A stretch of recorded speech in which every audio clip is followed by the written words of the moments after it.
So good morning and welcome. For any of you that may not know me, my name is Andreas and I'm a Diamond Approach teacher. So I'll tell you a few words about our agenda for today. So we'll do a short meditation, relaxation kind of a session for maybe 10 minutes. And then we'll have a talk about our topic of the day, authenticity. Then I'll give you an exercise so that you can explore the topic in a personal way. And after that, we can take a little break for maybe 10 minutes. And then after that, we'll come back and of course, I'll tell you the time when we are there and we can see how the whole thing develops. And we'll come back for Q&C, questions and comments. So, so let's begin with this process. I would just like to invite you to close your eyes when you are ready. And just sit relatively straight in your chair. And if you are sitting in a chair, of course, or on a couch or whatever, send your feet on the ground.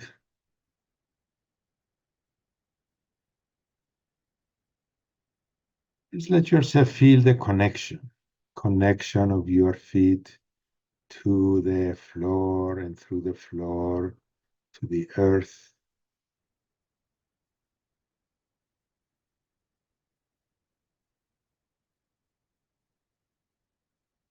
And perhaps that helps settle things down.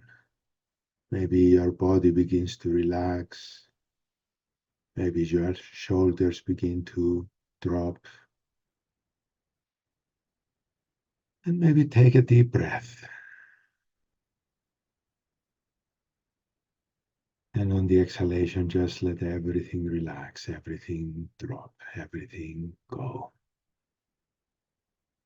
into the ground. Any tension patterns, any concerns, any worries, just let them dissolve, let them just melt into the earth. Mother Earth can hold it all. And even beyond Mother Earth into the broader, vast space.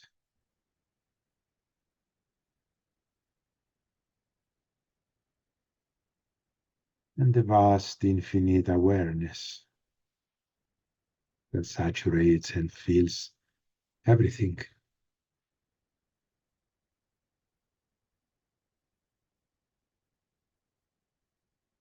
And then perhaps you can begin to sense that vast awareness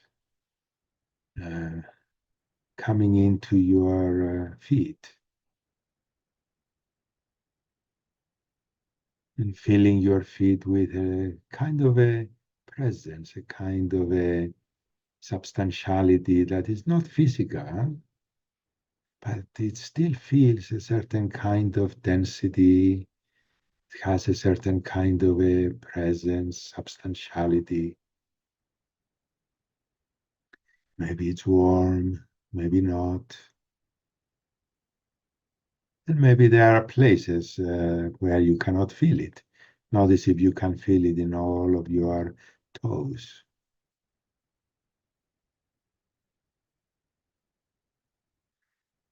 And into your heel.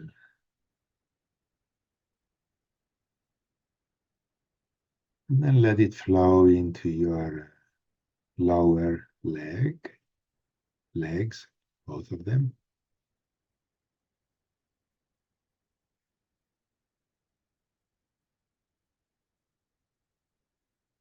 and into your knees.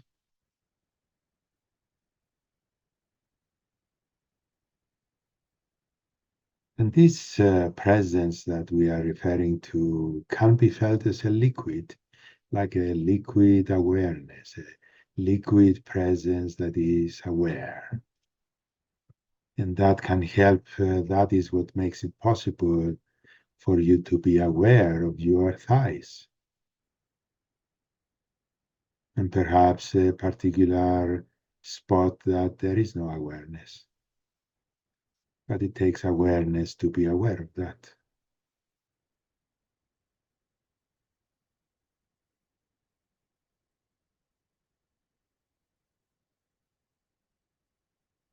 And as your thighs and legs and feet feel full of this presence, you can just let it flow into your hands. Perhaps your hands are in your lap or on your thighs. So let that presence flow into your hands.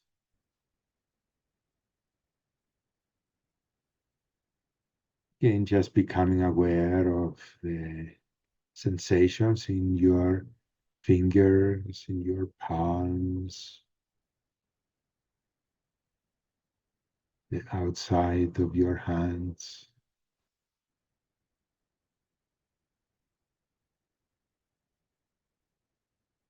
Maybe there are sensations, maybe your hands are touching each other.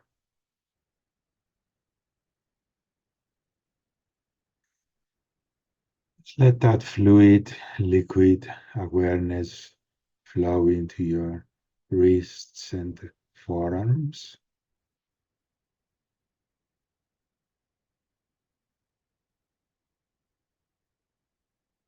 Just notice how they feel.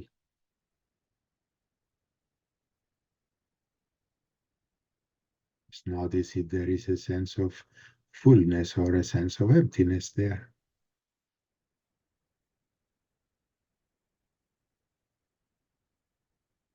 Or just simply whatever you're aware of. We are not looking for anything in particular.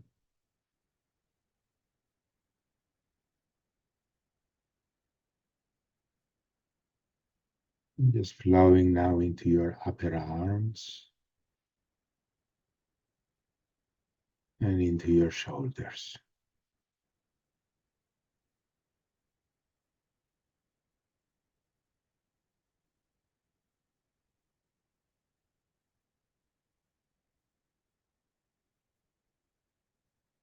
And into your head and face. Perhaps filling your whole head and face with some kind of a presence, substantiality, awareness.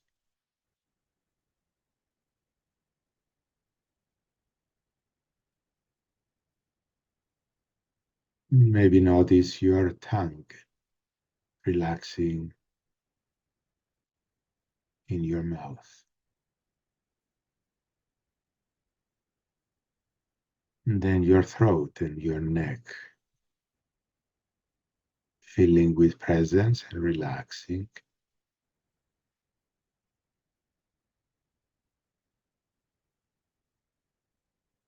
And then let this awareness flow down into your trunk, into your chest and back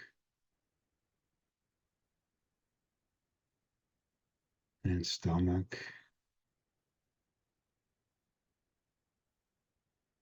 and into your belly,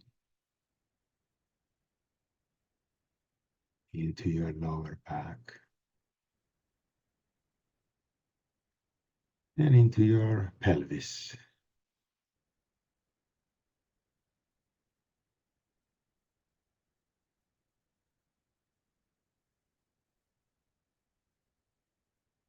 Just allow this presence, this substantiality, this awareness to just gather more and more in your belly, in your pelvis. resting there, relaxing there, settling there. Just notice how that makes you feel. Perhaps it makes you feel grounded. Perhaps it makes you feel more here, more present, or more in the moment, or more in your body, or a combination of all of those, or other things,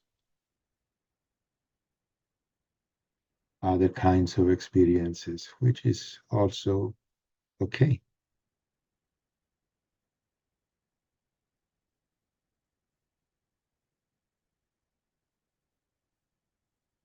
It could be also something not as pleasant, could be some discomfort that you are aware of. That's fine also.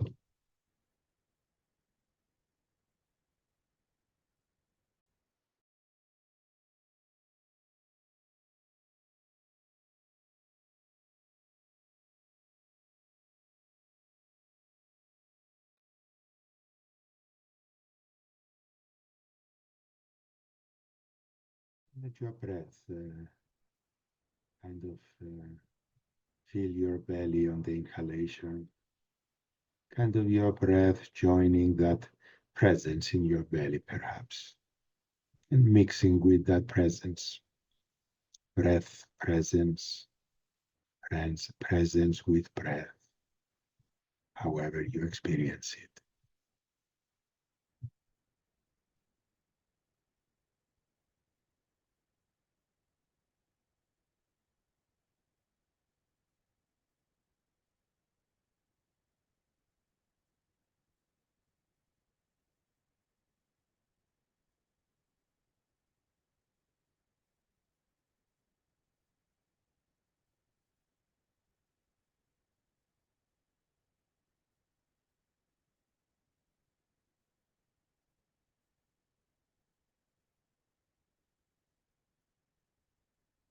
And also, I'll invite you to notice, if you want, if there is any experience right now that you're feeling this that is related to our topic. Like, do you feel more real or do you feel more authentic in some way or other, or not?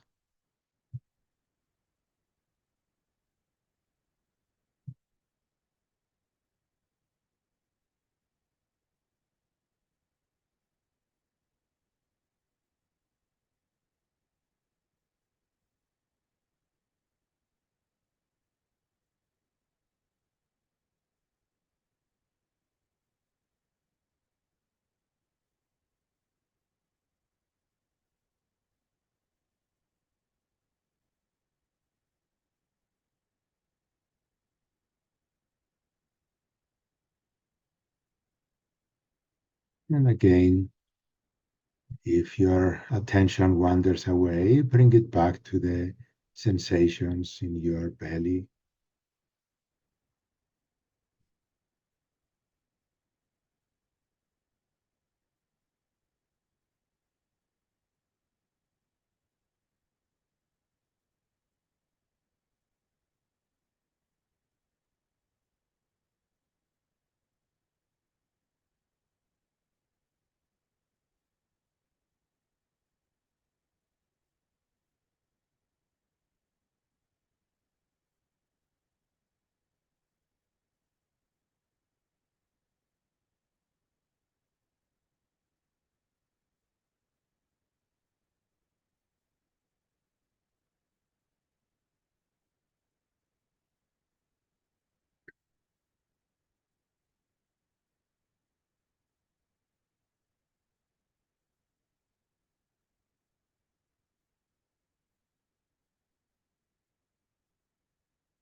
And now just allow that awareness to broaden from your belly to include your arms and your legs again,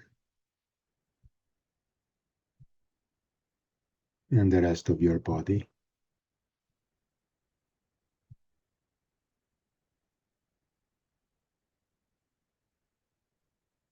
And see if you can maintain a certain portion of your awareness uh, in your body, like being aware of your arms and your legs, for example, while we go through the rest of our morning together here.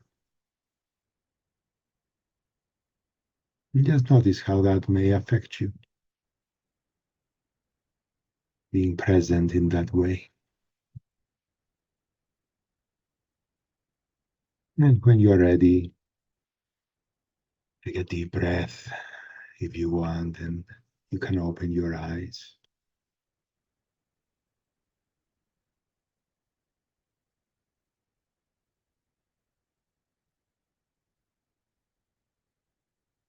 Yeah.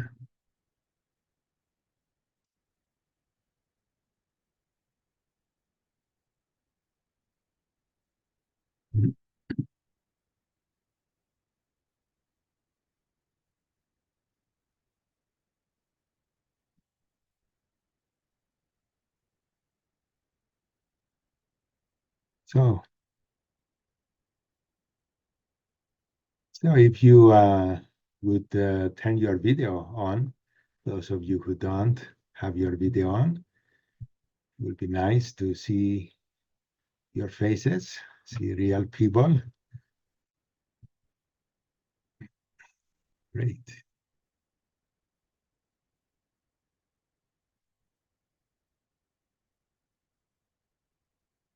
It's good. You notice the effect it has when we show our face to each other.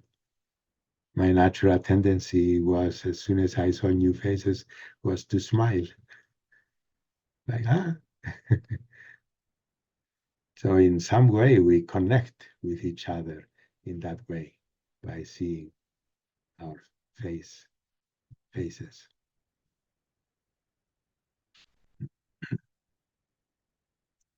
So good morning and welcome. And for those of you who have come after I said this at the very beginning, if you don't know me, my name is Andreas, and I am a spiritual teacher. I teach the Diamond Approach. And I want to ask you, can you hear me well? Can everybody hear me well? Yeah, great. Thank you. Sometimes I can get pretty quiet and people say, hey, speak up. So this morning, we'll explore this particular topic from the perspective of the Diamond Approach.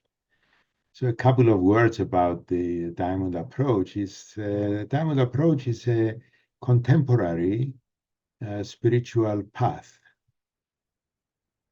uh, that brings us a rare opportunity to engage in a living teaching.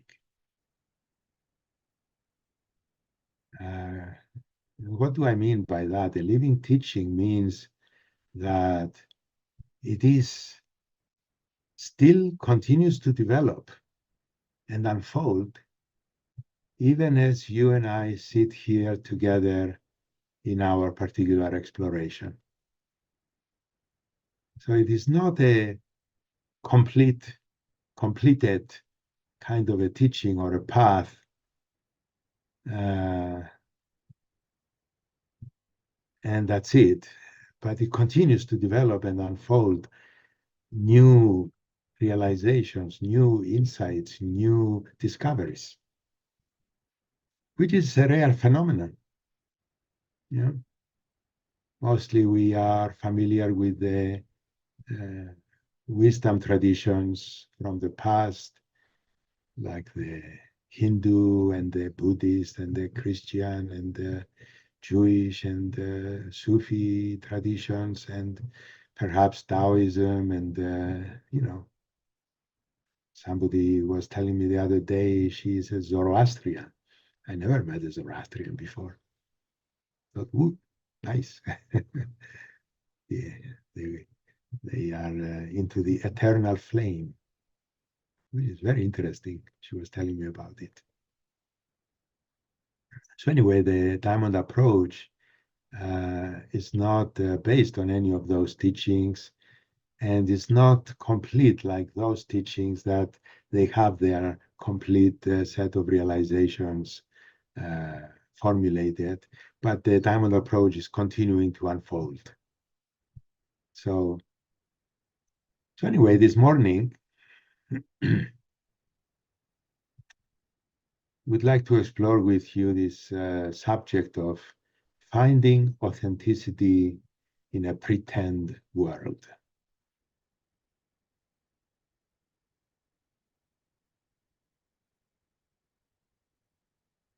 Last night, I was having dinner with a friend.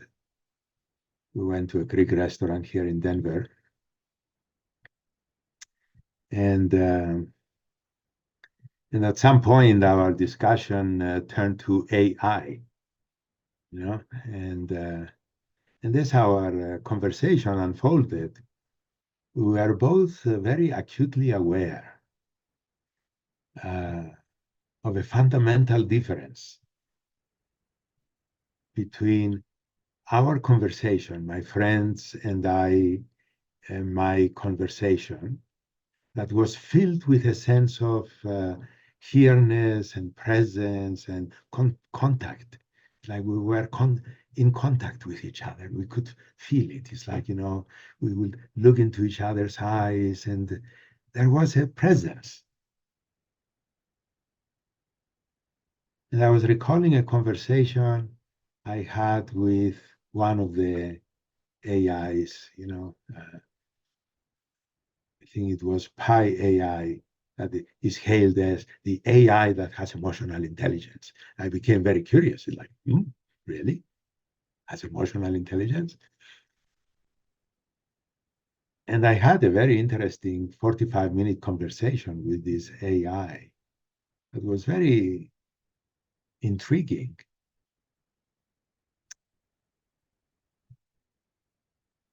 But it's like when I think of my friend now and our conversation, I have a sense of the fullness, the realness of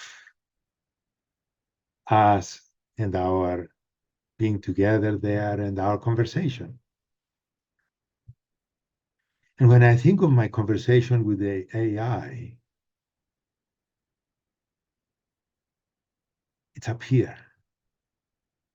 It's like it's mental. And it was very interesting and very intelligent.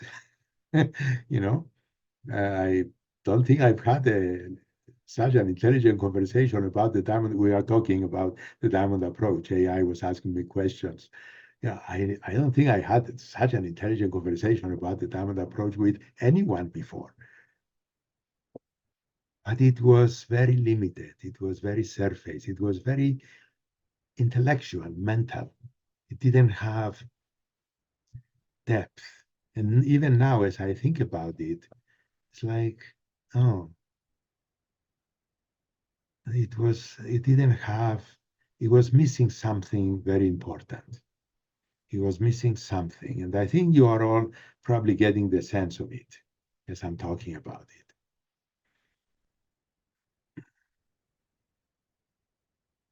But in a very real way, our world turns most of us into machines or computers. Gurdjieff, many of you may have heard of Gurdjieff.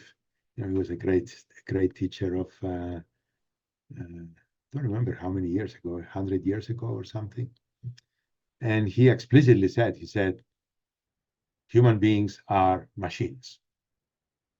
It's like we are conditioned, we are formed, and we are programmed at a very early age by the surrounding influences of the family environment, the cultural environment, and the media environment these days.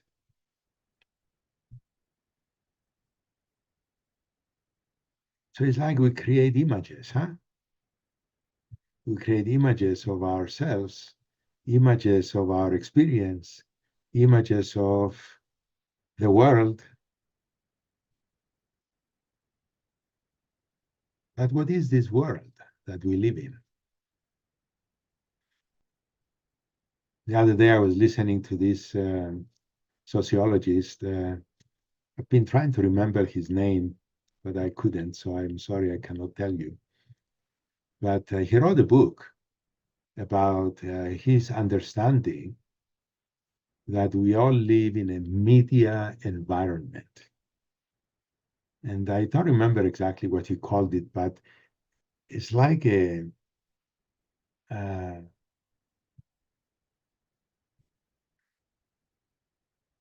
a something that exists, something that we live in. So it caused me to pause and contemplate for a few minutes. It's like, wow, this is true. What he's talking about is true.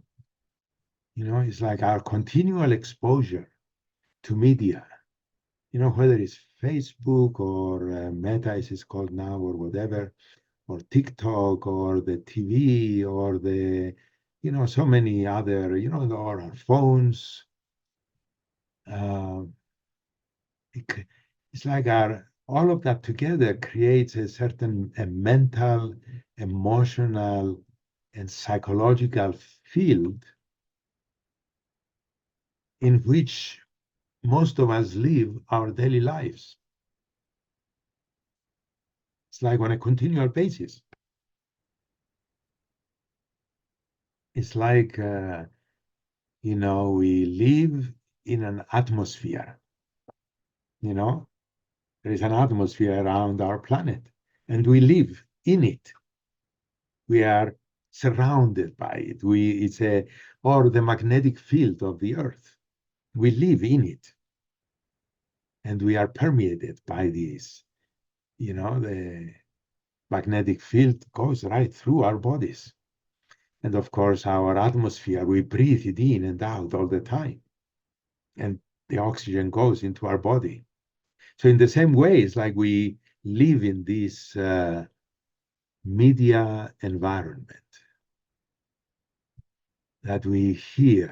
It doesn't go through our nose, but it goes through our ears and our eyes, which are mostly the primary, senses that we use to experience life.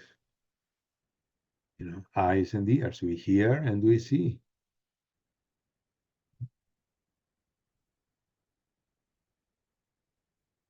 So we literally live in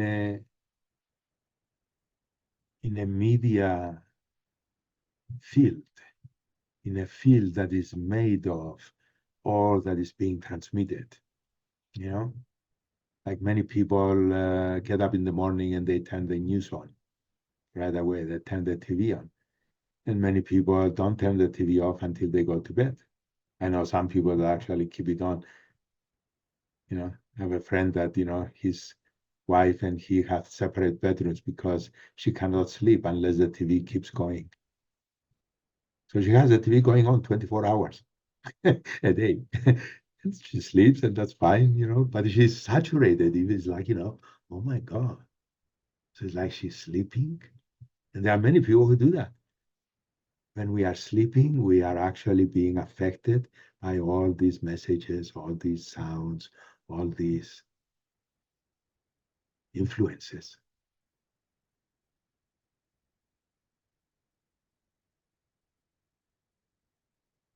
Of course, we are all familiar with, the pressure from our friends and family to conform to the acceptable norms of our culture. whatever culture we are in. Yeah.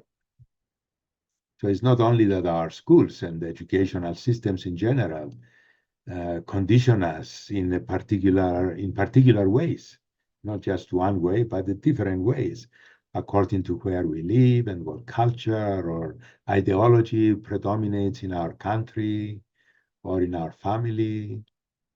But the media exposure creates an energetic, a mental, an emotional, a psychological field in which we move and function and live our lives on a continual basis.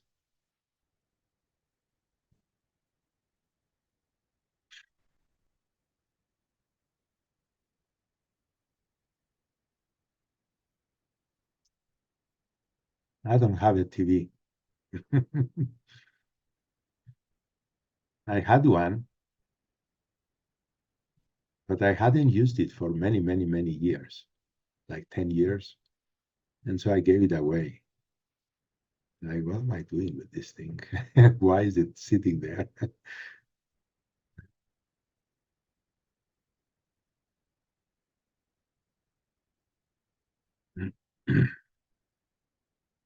So, in a way, I remember when I used to watch TV and being exposed to the continual messages coming through, I felt that my freedom and autonomy were impinged upon.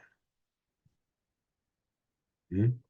By these artificial influences, and it's like they were presenting me with a particular view, version of reality, or I should say, a particular version of reality, a particular perspective. Like this is what's real. Yeah.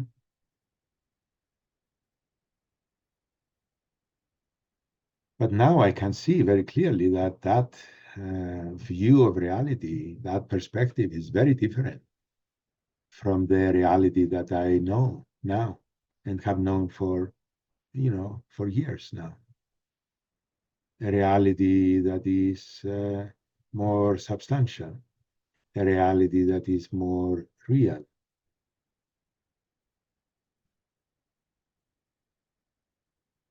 So there is a stark difference between the experience of ourselves that is produced by the media and the cultural environment on one hand, and the experience of ourselves when we are immersed, say, in a spiritual retreat for a whole week, yeah? Or when we are on vacation and we are out in the countryside and we are walking and we are visiting a foreign country that we don't speak their language, and so we cannot get immersed in their media. There's something different about the way we experience ourselves in those conditions, in those circumstances. Or some of you may have done this to go for a whole weekend somewhere and just not take your media devices with you, or put them aside, put them in the drawer for many hours a day, not to watch TV. You know? And it's very interesting that, when you sense into this field that is created by the media, they are different in different countries. I don't know, some of you may have experienced that, may know what I'm talking about. Like for me, the media field that I experience when I go to Cyprus, where I grew up, to visit my family, is very different than the media field that I experience here in the States. Very different fields, very different. I mean, it creates an emotional component, a psychological component, a mental component. It's like a certain kind of a,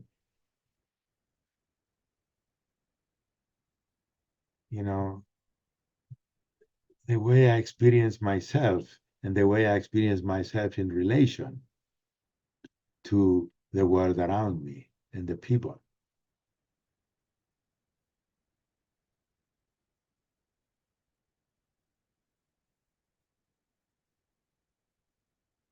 But the problem is not only that the media environment, the culture, and society around us present us with a particular view of reality.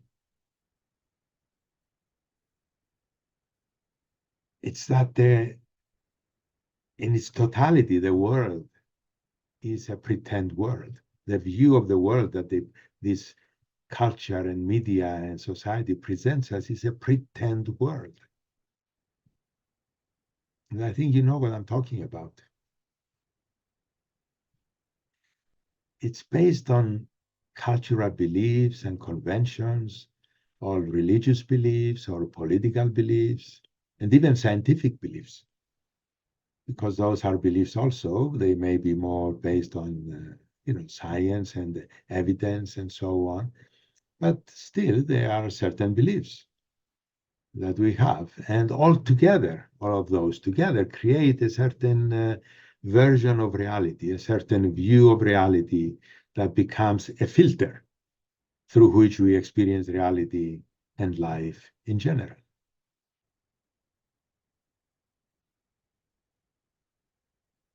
You know? But the sense of self, the usual sense of self, our ego self, is directly connected to this pretend world. It is fundamentally constructed. This ego self is constructed on the basis of our interactions with these external uh, fields, the culture and the media and the, belief systems and so on.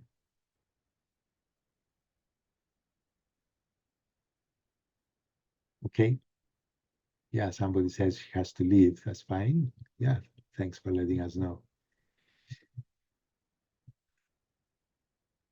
So, what I call the pretend world, since our first moment on the planet has been influencing and forming our sense of self.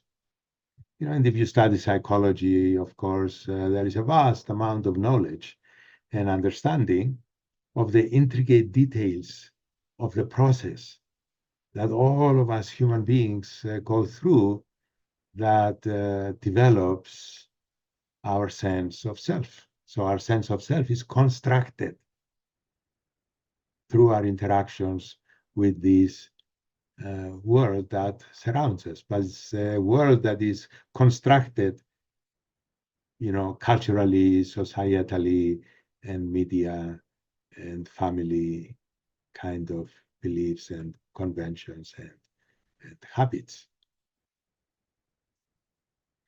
So the question that arises, how can that sense of self be authentic when it is based on our interactions with a pretend world? It's like the world is a construct, and then we create a sense of self on the basis of our interactions with that pretend world, that construct, where our sense of self is a construct too. It's a structure, it's a pretend self.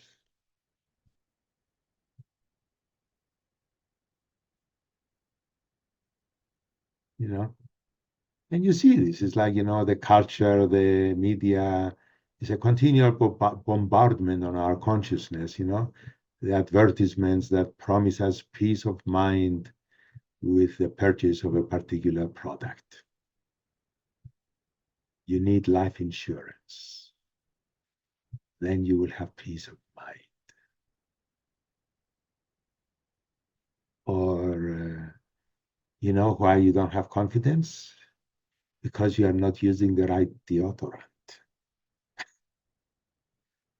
All those things, we hear them, and they go into our mind, into our consciousness, into our, what we are becomes influenced and formed and shaped into a particular sense of self according to these kinds of things. Even when we reject those things, we say, oh God, how stupid, my confidence depends on the deodorant, but our consciousness is focused on that thing and takes the shape of that thing. It is influenced, it is shaped by that.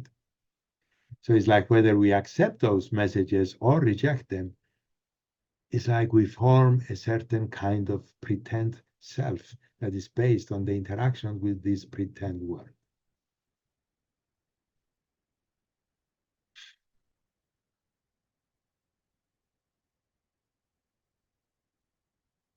The sense of self that is based on our interactions with a pretend world cannot possibly be our authentic self. It's a manufactured self.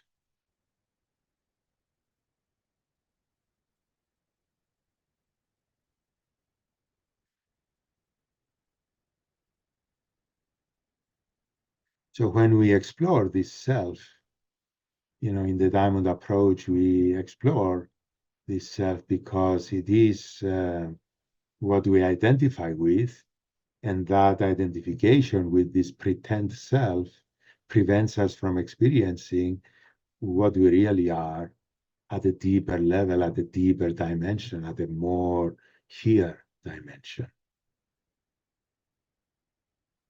So this pretend self that lives in the pretend world is fundamentally an empty and disconnected self. It is empty. What do I mean? It is empty of substance, of presence. Like that substantiality that you felt earlier on at the beginning when I was doing that process with you. You felt some kind of presence, some kind of substantiality, probably.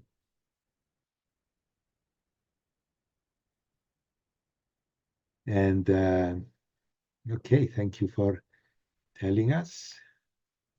I will not say your name though, so it's not on the recording. So this self, that is the pretend self that is created by the interactions with the pretend world, is also disconnected. So it is empty of that presence, empty of substantiality, and is also disconnected. Disconnected from what? It's like it doesn't have a foundation, doesn't have a base, is not connected to our fundamental nature.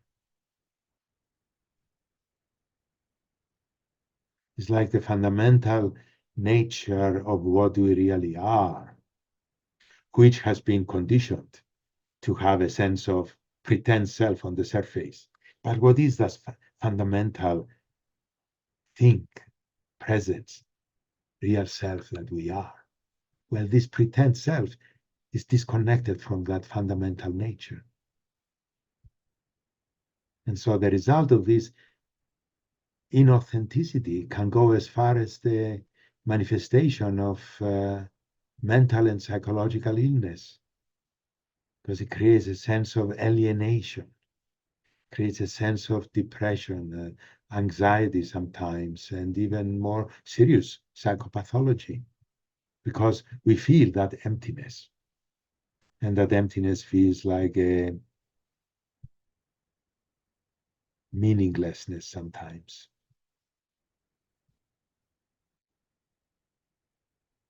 So in the Diamond approach, we know that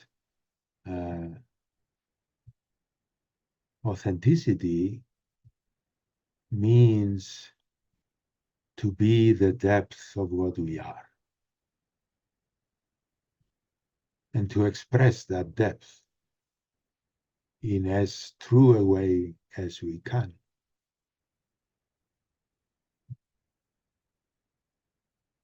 So our sense of identity, to be authentic, must include the ontological depth, the existential depth of our soul.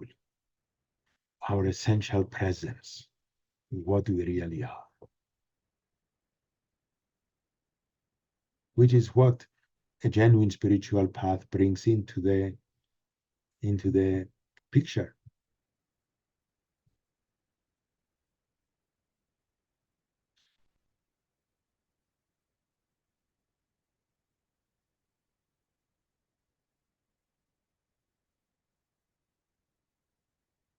And let's dive a little deeper. Authenticity can be viewed on many different levels or dimensions. We can see the presence or absence of authenticity in our communication, in our relationships with other people, in our work life, our career. We can see the presence or absence of authenticity in the choices that we make. It's like, is this choice that I'm making true to who I really am? Or is it based on the influences of the media? Or is it based on the influences of my family? Or am I trying to please somebody? Am I trying to be like somebody so that we can feel some kind of commonality and connection? Yeah? So our choice can be more or less authentic based on what motivates our choice, the way that we live our lives in general. Then it can go much deeper. We can feel authentic or inauthentic in terms of our inner experience of ourselves. So authenticity, you see, we are going from the very external manifestation of communicating with people, authentically or inauthentically, all the way to our choices that are more inner, all the way to how we experience ourselves. It's like what I take myself to be can be the authentic me or the inauthentic pretend self that is the product of the pretend world.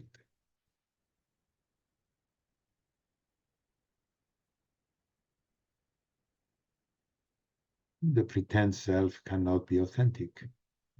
The ego self cannot be authentic.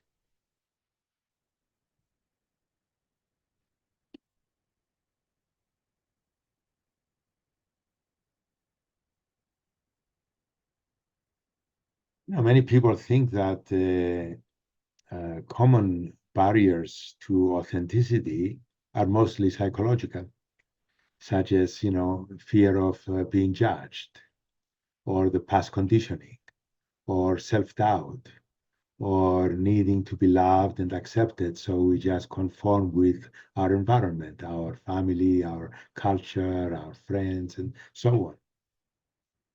But these are the barriers to a certain kind of authenticity that is incomplete.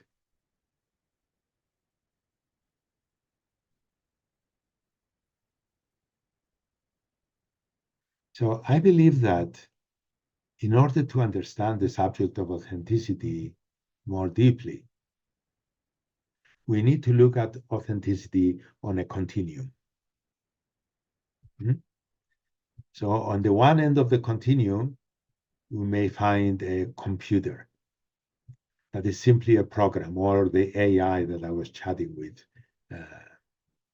even though it claims to have emotional intelligence. People claim to have that AI has emotional intelligence. I doubt it. It was programmed to say certain things. I don't think it has emotions. Yeah? So on that end is a computer, a machine that is simply a program created for a particular purpose.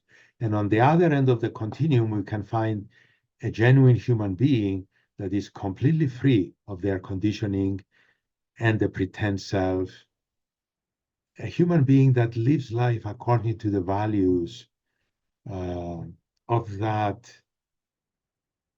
uh, presence that is our fundamental spiritual nature. that fundamental presence, consciousness that we were born with, that is unconditioned, is pure, clear, completely authentic. And that's why we call it our true nature. It's like that's what we were originally. Now, I'm not saying that there is anybody that is 100% that. I'm saying that's the continuum of authenticity. These are the possibilities. So if we look at authenticity not as a black or white thing, either you are or you are not, but on a continuum, that gives us a lot more freedom, a lot more options, a lot more possibilities to understand authenticity in a more nuanced and more complete way. In the Diamond approach, as in other spiritual paths, genuine spiritual paths, um, the objective is to experientially discover what we really are at that very fundamental level of our totality.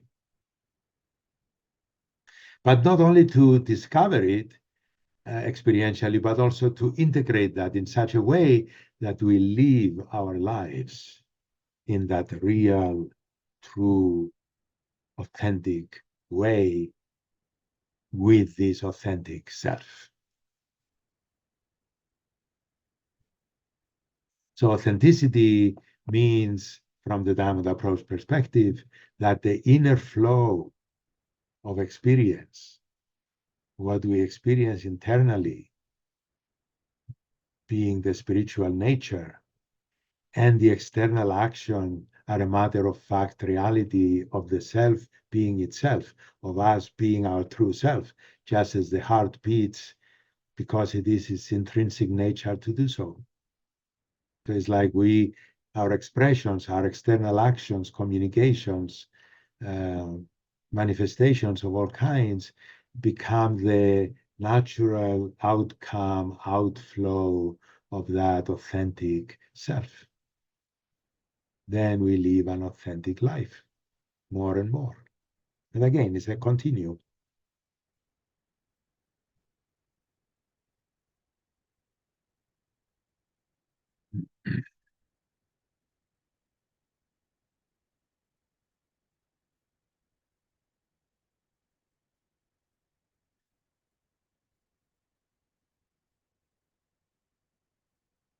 So uh,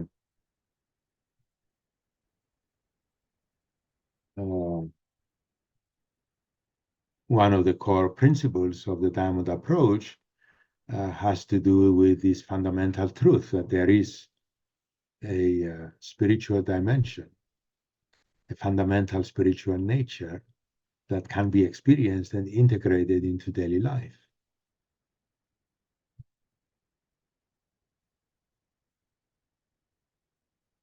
So authenticity from this perspective has to do with the harmonization of our actions, our experiences of life, our interactions with other people, with that deeper flow within us that is the authentic source of what we are and the authentic source of life itself, actually.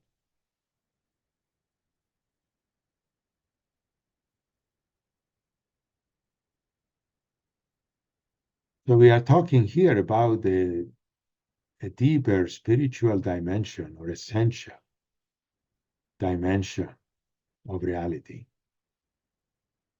So this authentic self, that is an expression of this deeper fundamental nature, is made of a spiritual presence, a spiritual substance that can be called an essence, the essence, the you know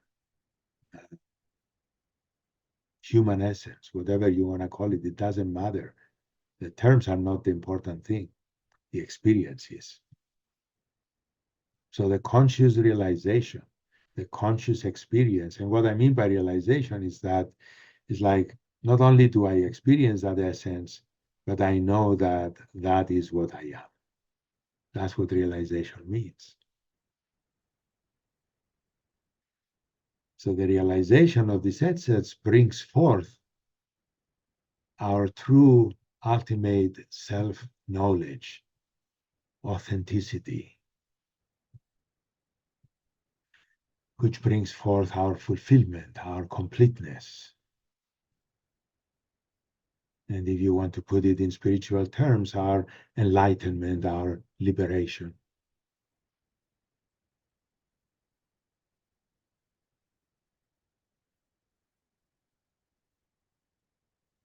So I want to differentiate here that a genuine spiritual path is not about a belief system. A genuine spiritual path describes the nature of reality and the nature of our true self, not as a belief or a belief system to accept or reject, but as a means to understand how the different practices work and bring us to the experience and realization of the true nature of reality. The experience of it, and then the sense that this is what I am, and this is what reality is by extension. So a genuine spiritual path is primarily a methodology and a practice. It's not a belief to ingest and incorporate. It is a methodology and a practice that leads to the discovery, the experiential discovery of our authentic self. And by extension, the experiential discovery of the authentic world that lies hidden underneath the facade of the pretend world and the pretend self.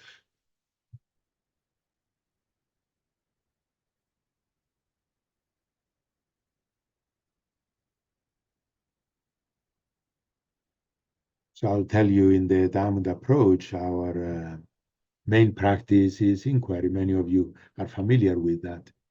So we inquire into our experience to discover what's really there. And as we dig deeper and deeper, we gradually go to deeper and deeper levels, deeper dimensions of what we really are. And that inquiry is supported by meditation practices and movement practices. We have a whole, we call it the diamond body practice. So it's a body movement practice, and the fundamental practice of self-remembering. The simple practice that we did at the beginning of our meeting, where I guided you into sensing deeply into your arms and legs, that is a modification of the foundational practice of the diamond approach that we call sensing, looking, and listening. And that is a practice of self-remembering. Not a remembering that is mental, but a remembering that is experiential. And it is that experiential remembering that makes it possible for us to be continually authentic to whatever degree we are able in each moment. So all these practices together have the effect of discovering and cultivating and developing that presence, that substantiality that is the authentic human essence, the authentic human self.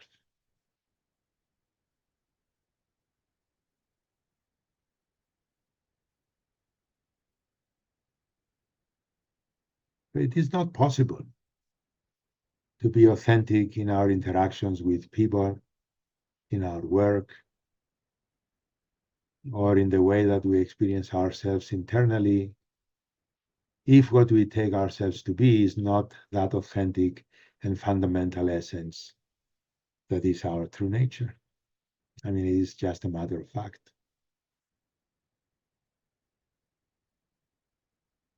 And I think that as human beings, we naturally want to be real. We naturally want to be authentic. We naturally want to be ourselves, truly, be ourselves. And the more we are that, the more we are real and authentic, knowing that brings fulfillment.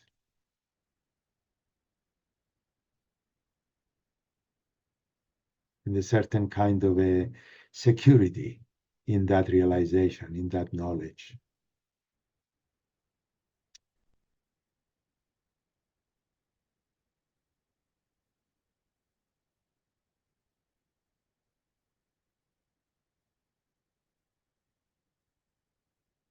So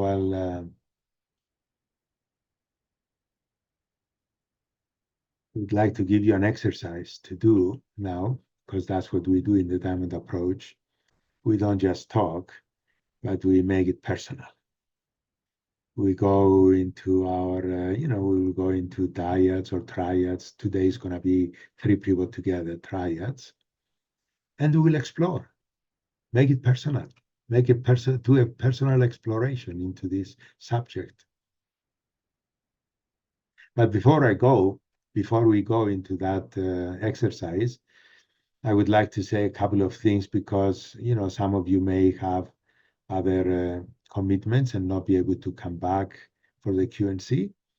So I wanted to give you some information here very quickly, about the Diamond Heart 10, the group that is open right now in our Boulder Center, meeting 6 times a year, where we explore these things in great detail. And if you're interested in that, if you cannot be back for the Q&C, you can ask questions if you come back.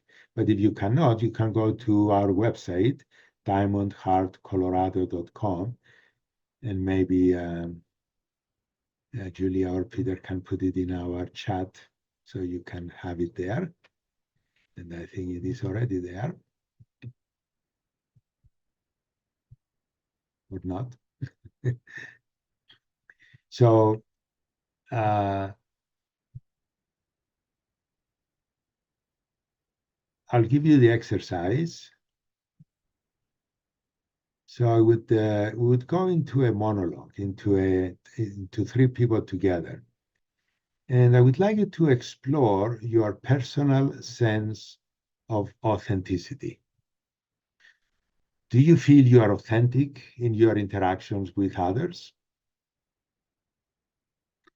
Do you feel you are authentic in how you experience yourself?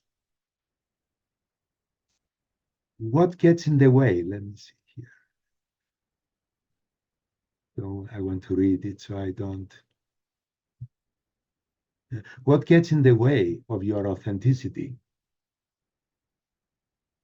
How interested are you in becoming more authentic? How do you experience the inner and inherent desire to be real and authentic? So all of those questions and more questions about authenticity, let your inquiry be free. Don't limit yourself to just what I said. And that exercise is now in your chat, I believe.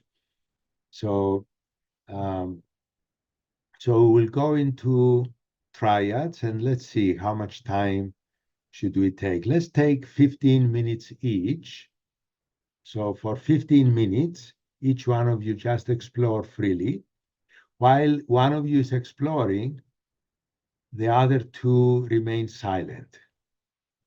So no interference in any way with a person's inquiry. You don't approve, you don't disapprove verbally or, with facial expressions or. So you just allow each other free to be exploring, to explore just freely what is true and real for each one of you. So 15 minutes, and one of you time it on your phone, probably. And then you move to the next person, and then the next person, and then take a 5-minute, a 10-minute break. So that will be 55 minutes. So let's be back at What is that going to be? 55 minutes. So let's be back at 12:05. Is that correct? 12:05 Mountain, Yes. Colorado time. Huh? Good. Any questions about the exercise?